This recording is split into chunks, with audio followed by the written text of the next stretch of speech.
வாழ்க்கை புதையலப்பா, வலுத்தவன் எடுத்துக்கப்பா, அவனவன் வயிற்றுக்கத்தான் வாழ்வது தப்பா.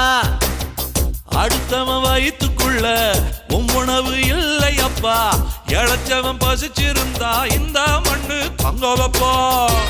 நீ வாதத்துக்க ரொம்ப கெட்டிக்காரன், அடவக்கிலுக்கு நீ சொந்தக்காரன். சொல்லும் வார்த்தையில் என்ன சொக்க வைக்கிற, தீமய வலையில வந்து ஐசு இருக்கிற.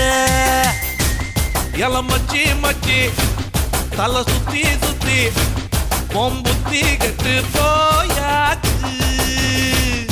எம்முளைக்குள்ள பல பட்டாம் பூச்சி எட்டி எட்டி பக்கத்து என்னாச்சு.